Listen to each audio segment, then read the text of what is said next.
Media recognition from Bloomberg, Reuters, recycling trade publications. Patented process for 100% recovery of critical metals, including cobalt, lithium, nickel, manganese, aluminum. American Manganese is focused on recycling lithium-ion batteries for electric vehicles. American Manganese trades on the TSX Venture, AMY, the US, AMYZF, and Frankfurt 2AM. For more information, visit AmericanManganeseInc.com or phone me, Larry Ray, at 778-574-4444.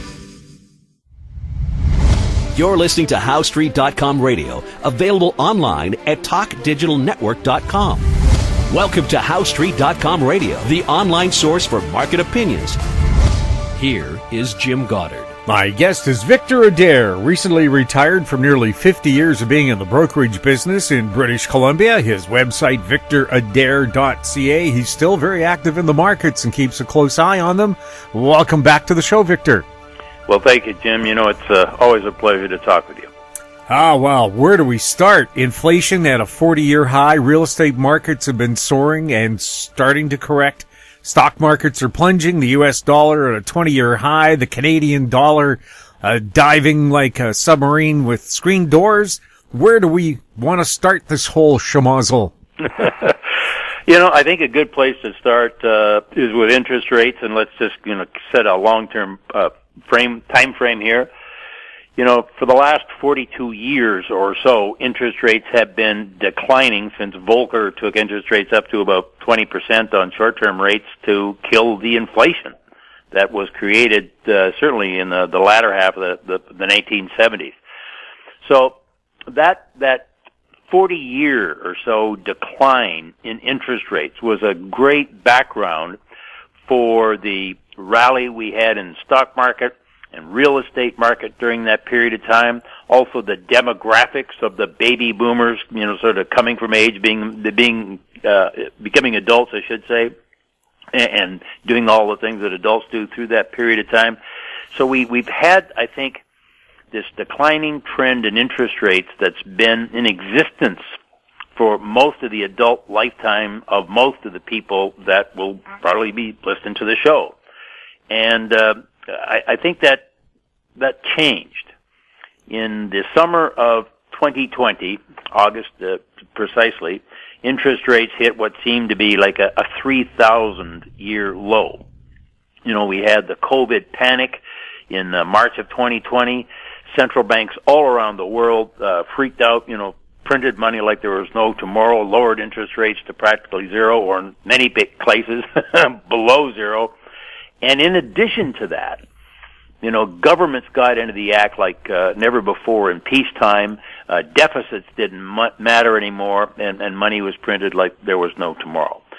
So from there, then we go forward, say the last 2 years or so. When you look at let's call it a 20 or 40-year chart of the stock market, it's like we've just gone parabolic the last 2 years or so. And of course, we've seen all kinds of anecdotal stories and reports of real estate doing much the same thing, where prices have been trending higher in the real estate market for most of our lives, but have just gone bananas, the last couple of years. So that's kind of, I think, the background of where we are. Certainly the lockdowns we had around the world due to COVID, exposed the weakness of what we would used to call just-in-time supply chains and inventory management. And we started to see breakdowns there that caused some rising of prices, what we call supply chain crises. I think the inflation that we have been experiencing lately has been mostly a result of too much money printing, to use that old-fashioned term, both from the central banks and from the governments, who, as I was just saying, seem to now totally disregard any dangers that might come from deficit financing. So too much money printing compounded these supply chain issues. The central banks, whether or not they truly believed it, took the transitory view, for most of last year, like, don't worry, folks, this is just a short-term thing and it'll sort itself out. And it didn't. And then things, let's say asset prices in particular, really started to move higher.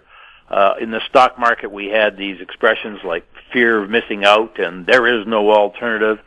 And I think the stock market, in a way, really kind of peaked out in early last year.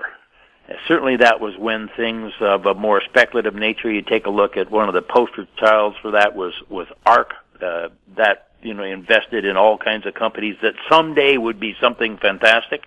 But in the meantime, we're burning money like there's no tomorrow. ARK shares, that's an ETF, are down about 80% from January of last year. January, February last year is when the Chinese tech market peaked out, and that was when we had all the meme stocks and all that sort of thing.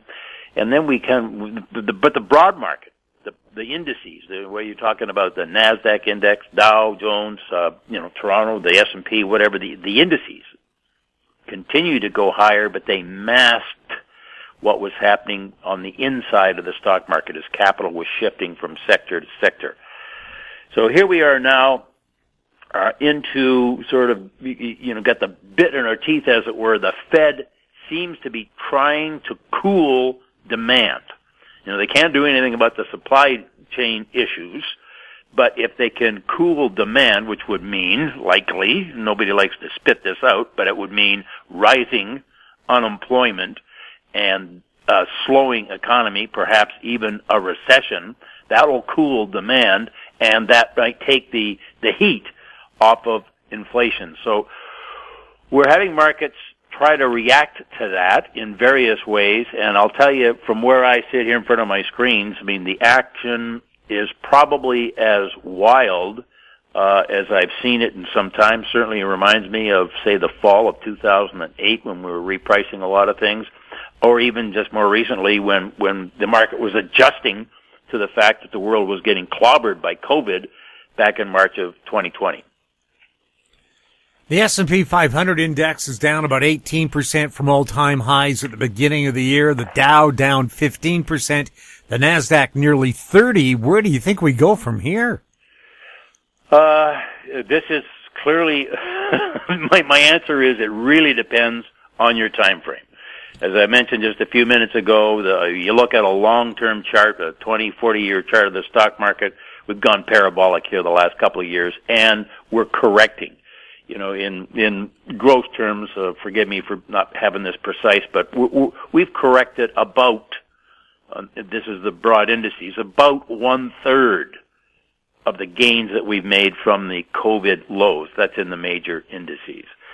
The NASDAQ and the Russell made their highs late last year, and then the Dow and the S&P made their highs right at the very beginning of this year. The Toronto market, which this year has been or was one of the strongest stock indices in the world, and I think the people around the world that put money into the Toronto market just saw it as a play on commodities, and commodities were bullish. But the Toronto market just peaked out last month, and is now down 10, 12%, something like that. This thing that I mentioned earlier about the indices, the relative strength in the indices kind of masking what was going on inside the stock market, I think it was very important as capital sort of below the surface was starting to shift from more speculative issues to more, let's say they were shifting from growth to value. Now, value had been left for dead, in the past several years while everybody chased growth and that sort of thing. So we're getting a reversal in that ratio. Now, just recently here, the past few days, and especially very recently here, the crypto market has been getting killed. To me, and I have never traded crypto, and I've almost purposely not tried to follow the market because I've got enough to follow with the things that I look at. But it seemed to me as a confessed outsider, looking at it from a distance, that the market had a lot of speculative froth in it and opportunities for fraud and so on and so on. It may become something someday, but in this current environment, people are throwing over the side things that may become something someday and looking for safety. There's some real fear in the market. I think we're down 6 weeks in a row on the S&P. We are now lower than where we were a year ago. And, I don't think we've seen any real selling yet.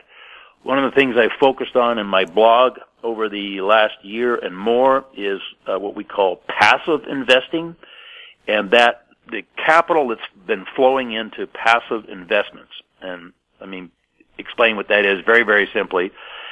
The theory would be that, you can't time the market, you can't pick individual stocks, you can't pick individual sectors, but the overall market over time just continues to go up.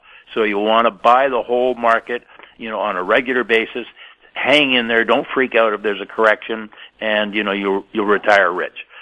So the flow of money into passive investing in the last decade has accelerated to the degree that there's much more money going into that than what we would call active management, where guys do try to pick stocks, pick sectors, and time when they want to get in and out. Those folks, I think, have had, and that's generally retail, but there's a lot of institutional money in that kind of a framework as well. I think the people that have got money or have been motivated with this passive thing probably haven't sold anything yet. I've been writing that if we had a serious break in the market, and this might qualify as a serious break, although you never say never that it won't get worse, but if it just stays down for several months, then I think some of that passive money might start to, look for relief and say, people be phoning their broker and say, hey, get me out. I'm sick and tired of this. I don't like what I'm seeing when I get my monthly statements. So we're nowhere near seeing that kind of money come out of the market yet. Yes, where we go from here, the market's extremely oversold short term, and, we might get a bounce. We had in the middle of April, from mid-April, was it mid-April or mid-March? Pardon me for being mixed up. I guess it was mid-April. We had what I called at the time a bear market rally. And in bear markets, historically, you can have these stunning, quick, vicious rallies, and we call them bear market rallies. And then, they run out of steam and the market rolls over again and makes new lows. So it depends on your time frame. I think we made, and I've been writing in my blog for some time, and, different public speaking that I've done over the past several months, certainly last year, saying to people, I think there's a lot of froth here. You should be taking a look at what's in your portfolio and maybe taking some profits and just managing your risks. I think there's a sense in the market, and this may be overplayed, but like we've entered a new era in terms of the Fed after all these years, a couple of decades anyway, of really easy money policy. They may have got substantially tougher. We had a market that ran to the stars, so it's having a correction, could go further. I'm a trader, and I try to make my money without having huge opinions about things, because huge opinions will lead you to hang on to things while you're getting killed, and I just don't do that. So, Jimmy, we've had a hard down here. I could see it going either way. For my short-term trading, I could be a buyer of the market or a seller of the market, but I look to, call it good entry points and risk management before I'll do either one of those things. You've been bullish on the U.S. dollar during every interview we've done since January of last year. It's soared the past few weeks. Do you think it keeps going higher? The U.S. dollar, yes. We talked about that. The turning point for me, and I keep referring to this, but it was an inflection point when the mob invaded the Capitol building in Washington, D.C. on January 6th of last year. I was shocked when I saw that, when I saw the mainstream media video coverage of it, and I thought, my God, the whole world is seeing this, and that day marked, I think it was about a 7-year low in the U.S. dollar index against a basket of other currencies. And the old Rothschild thing of you want to buy when there's blood in the streets and all that, that was part of my rationale. And, I've been generally bullish. I mean, believe me, I didn't buy the U.S. dollar and put it on with huge leverage, and I hold it until today. Nobody does that. But for the most part, if I've been trading the currencies, I've been trading with the thought in mind that the U.S. dollar is going higher.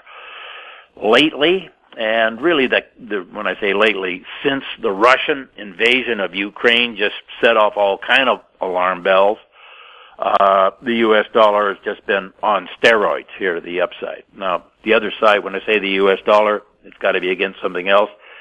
A couple of the currencies that have just been clobbered have been the Japanese yen and the European, we'll call it the euro, but all the currencies in Europe. But realistically, all the currencies all over the world have been weakening against the U.S. dollar, especially here the past few weeks. So why? My old mantra that I've had for years is capital comes to America for safety and opportunity. Okay, so the opportunity is, it seems like right now the central bank in the United States is going to be way more aggressive than central banks anywhere else. So there's going to be an interest rate spread that'll benefit you to be in America. Other kinds of opportunity, I mean, during the latter half of the 1990s, for instance, when the dot-com boom was developing in the United States, and you could buy tech stocks in the United States like you couldn't buy anywhere else in the world, and capital flowed to America to participate the opportunities that were happening in the tech sector in particular in the United States, and that was another form of opportunity. The capital came in that ran the U.S. dollar up, ran those stocks up, and because that was happening, more capital came in, rinse and repeat, and the U.S. dollar had a hell of a run into 2001, 2002.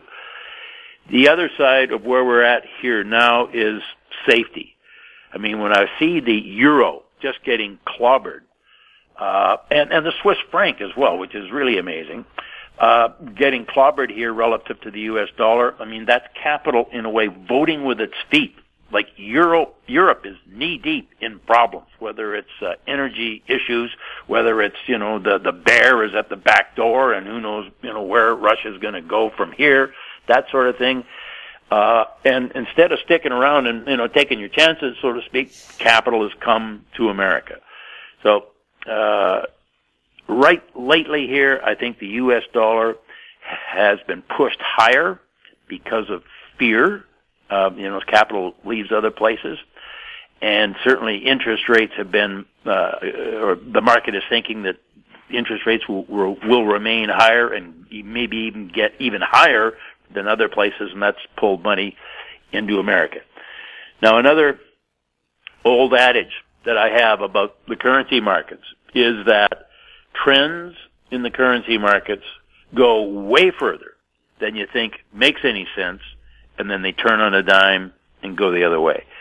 So right now, the U.S. dollar index looks incredibly overvalued in terms of the rate of change it's had here to the upside, and could be due or overdue for a nasty correction.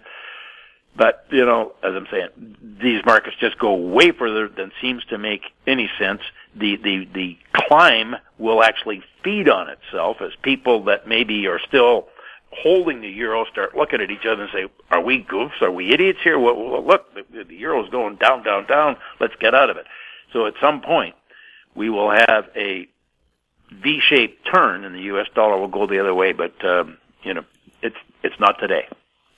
The Canadian dollar's been weaker against the U.S. dollar the past few weeks, but it seems to be doing better than most other currencies. What are your thoughts on it?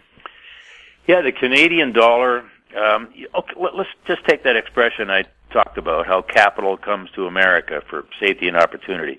Let's put a word in there and say North America. Capital comes to North America. I mean, the United States and Canada certainly are different, but, if you're in Europe, North America looks like it's all the same. And Canada is kind of a kicker that they've got to focus on commodities. So I think capital from the rest of the world that's maybe looking for safety and opportunity, some of that capital has come to Canada as well as the United States. The euro right now is trading at about a 9-year low relative to the Canadian dollar. The Japanese yen's trading around a 20-year low relative to the Canadian dollar. So yeah, Canada is weaker against the U.S., but it's doing better. I mean, last year, remember, we were talking about this so many times, the Canadian dollar was the strongest currency in the world. It was even gaining against the American dollar. So Canada has attracted its share of capital. It's seen as a play on commodities. Commodities have been popular, and so on. So I think that kind of accounts for the strength in the Canada. We've talked over the last couple of years about the main issues, either on short-term or longer-term, that are important to the Canadian dollar value relative to the U.S. The number one thing is how the U.S. dollar is doing against the rest of the world. As we've just talked, the U.S. dollar is soaring, so that would account for some weakness in the Canadian dollar. Number two is how are commodity markets doing? Well, the commodity markets obviously have been almost red hot here since 2 years ago, the COVID panic, so that's been a plus for the Canadian dollar. On shorter term things, I mean, day to day, I can put a chart of the Canadian dollar on one of my screens and a chart of the S&P 500 on another screen, or overlay them, and I'm going to tell you that the Canadian dollar is going to tick up and down with the S&P 500, which is my go-to barometer for risk on and risk off. So if the market then is in a risk-off mode, that's negative for the Canadian dollar. Now, sometimes interest rate differentials are important. These days, there aren't much in the way of interest rate differentials. You know, Canada is relative to the rest of the world, is kind of staying with the United States, not only in current interest rate policy, but in terms of what's expected in the near future. And then from time to time, there's other short-term factors. But the relative strength of the U.S. dollar, commodities, and the risk-on, risk-off attitude are the important things. Canada has definitely softened up here 2-3 cents against the U.S. dollar the last couple of months, but is outperforming most other currencies in the world. We'll have more with Victor Adair right after this. Don't miss out. Stay informed. Receive the HowStreet.com weekly recap with thought-provoking podcasts, radio, and articles delivered to your inbox. Sign up for the HowStreet.com weekly recap on our homepage at HowStreet.com. Welcome back. We're speaking with Victor Adair. Victor, you told us before that a strong U.S. dollar and higher interest rates are like kryptonite to gold and silver. Is that what has hurt the precious metals, or is there more to the story? Lately, certainly the gold market is, well, let's say we're down about $250 or so from the all-time high that we made immediately following the Russian invasion of Ukraine. Silver's down more dramatically than that. But yeah, you're right. Over time, the U.S. dollar relative to, or if the U.S. dollar is strong, gold is weak, and vice versa. Now that's historically, let's say over the past 20 years for sure, that generally happens. Maybe in the last 10 years, people started to notice there was a real correlation between real interest rates and gold.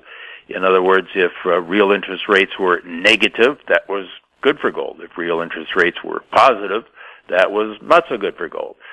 So we had a run from, say, 2018 to 2020, 2020, let's say when we made the highs there, post the COVID crisis in March. I think the highs were in July of 2020 in gold. During that period of time, that couple of years, there was a very strong correlation between as real interest rates got more and more negative, that was really good for gold. Lately, we've had real interest rates in the United States, at least, go positive. You know, and they've had actually a sharp increase here as interest rates have been rising. The real rate has been rising as well, and gold has not got clobbered as much as the correlation would indicate. I'm going to say I think there is a big geopolitical risk premium, let's call it a war premium, in the gold price right now. In other words, if Russia hadn't invaded Ukraine and everything else was equal, sorry, that's so simple, but in that case, I think gold would be $200 lower than where it is right now. So, you ask, is it the U.S. dollar and interest rates? Yeah, the U.S. dollar being as strong as it is a drag on gold. Interest rates, the real interest rates haven't been correlated with gold as nearly as much as they used to be here, and if they were, we'd be much lower. But I think there's a real kicker here with the fear that's in the market, the uncertainty, that geopolitical risk premium from the war and what may happen from here, and that's supported gold higher than it would be otherwise. And I'm guessing, that the premium's probably $200-300. The commodity indices made 20-year lows when COVID hit the markets 2 years ago. Then they started to rally, and that rally accelerated when Russia invaded Ukraine. Is it surprising that commodities have not weakened lately, with the stock market down and interest rates up? Yes. Yeah, that's a tricky question. I think there has been some weakness in the commodity indices, but the commodity indices are not monolithic. Maybe that's the way to look at it. I mean, I see copper prices getting clobbered here the past couple of months. Now, they've had a heck of a run over the past couple of years, and more than a couple, people looking forward at electrification and seeing big demand for copper that wasn't going to be met by supply because there just hadn't been enough capex put into, discovering and mining and processing and whatnot, new supplies of copper. So copper's been down, but of course, and food prices, and let's say food prices, let's talk, it's corn and wheat and soybeans, that sort of thing at that kind of a level, have soared because of the disruption and the potential for huge disruption of supply from Russia and the Ukraine. And then there's other supply issues, as there always is. I mean, we've got areas in the United States, Midwest and that sort of thing, where they've serious droughts, and maybe that will affect prices. But there's always things like that going on. The wild card, I guess, and the thing that has a heavy weighting in all of the commodity indices is energy. And energy, I mean, we spiked WTI up to $130 a barrel following the Russian invasion of Ukraine, and prices have been, since then, I mean, they fell back. I mean, we got maybe down to $95. Let's say we're trading between 100 and 110 lately, something like that, roughly. There's been a huge steepening of the backwardation in the market. In other words, right now, if June is trading at $110, then December this year is trading at $100, which really points out that there's a real scarcity of hands-on spot supply. We've seen just absolutely stunning, massive spikes in natural gas prices in Europe and Asia. We've seen nat gas spike huge in North America as well.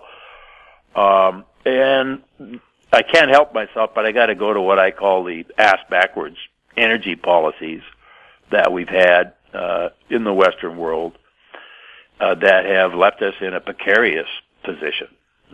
Certainly, it's obvious that Europe's reliance on energy supplies from Russia looks now, in hindsight, like a really dumb move, but it was made, and now what are we going to do?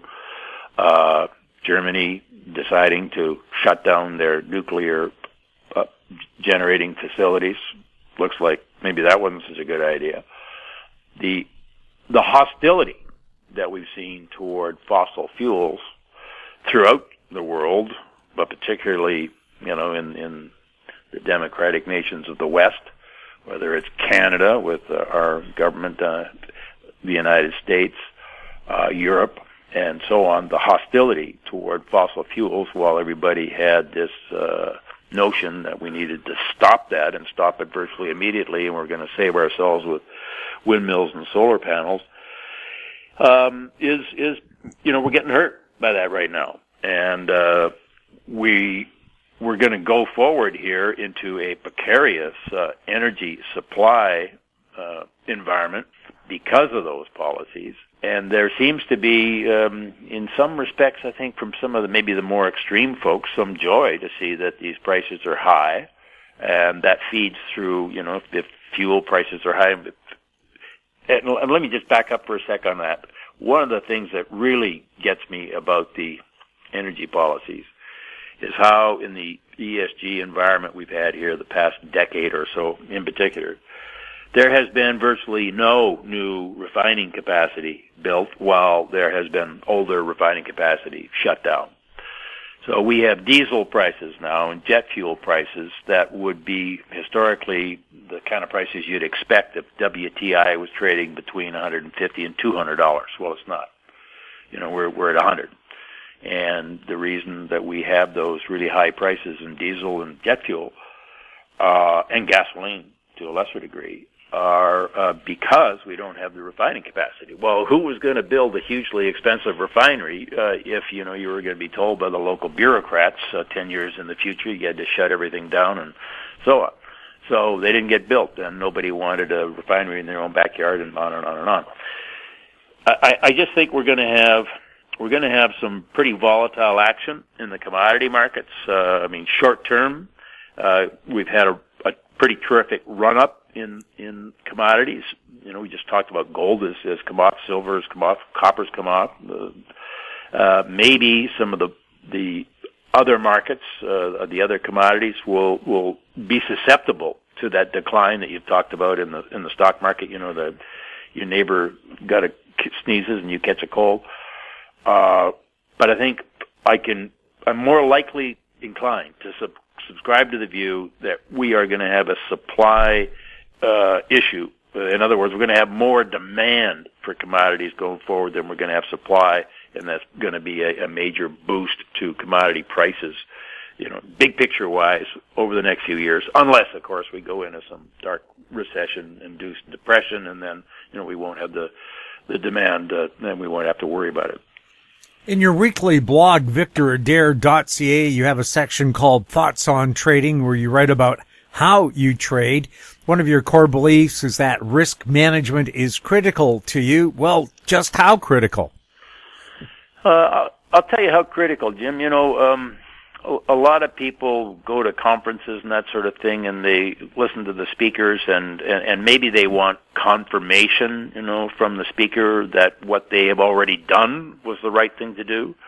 I remember, God bless him, years ago, hearing Doug Casey shout out at a gold conference that gold was going to the moon. Well, of course, the whole room roared with approval. That was exactly what they wanted to hear. And, here was the great guru telling them that, the gold that they bought was a good idea. And by the way, I've had several visits with Doug Casey, and I really like him, and I think he's a very original thinker. I'm not making fun of Doug in any way. But people want to either get a confirmation that what they've already done is the right thing, or they're looking for somebody who can tell them what's going to happen. And one of my key beliefs that I had a little sticker glued to one of my screens for years was a quote from Trading in the Zone by Mark Douglas, and it was, "Anything can happen." And I really, really believe that. So from that, I'm going to tell you that I make money trading commodities. I do not make money because I've got a terrific crystal ball. I make money because I'm really, really disciplined about managing risk. What does that mean? What does it mean to manage risk? I think it means kind of keeping my opinions in check, let's say, about what I think should happening, and trying to focus on what I think will happen, for a starter. It really means managing my size. I will always trade smaller than I could. And one of the reasons for that is I don't want any trade that I put on to be any more special or mean anything more than any other trade, which also means then that if I put a trade on and it's not working, I just go, oh, this one's not working. Okay, get rid of it, cut it out, and it's not a big deal. If you're married to something and it starts to go against you, and I've been there, and I'm hoping that everybody that's listening has also been there. Sometimes you just stay with a losing trade far too long, and maybe that's how you learn to not do it again. So, and then another one of my favorites is the time frames. I just talked about time frames with, it depends on your time frame if the commodity market's going to do this or that. If you're trading with a 15-minute time frame, what you think the commodity market's going to do over the next 5 years is absolutely meaningless information, that sort of thing. And I have an analogy. A lot of people will have a favorite sports team. Let's say you like the Calgary Flames. Okay, that's your favorite team. And so, you got a chance to bet on them, whether they're going to win the Stanley Cup. So you bet on the Calgary Flames. Well, really, if you're betting to win money, you want to bet on the team that's most likely to win. And it may or may not be, your favorite. But what your favorite is should have nothing to do with that. So that's what I mean when I say you want to bet on what you think will happen, not what you hope is going to happen or what you think should happen. Victor, thank you so much for chatting with us. Jim, it is always a pleasure to chat with you. I appreciate it. Thank you. My guest has been Victor Adair. Check out his website and blog at victoradair.ca. If you have any questions for Victor or any of our other guests, you can send them to info@howstreet.com, and we'll ask that question for you. Find us on Twitter @HowStreet. We're also on Facebook. I'm Jim Goddard. Thank you for listening. Comments made on HowStreet.com radio are an expression of opinion only and should not be construed in any matter whatsoever as recommendations to buy or sell any financial instrument at any time. Available online at TalkDigitalNetwork.com. HowStreet.com radio is a production of HowStreet Media Incorporated.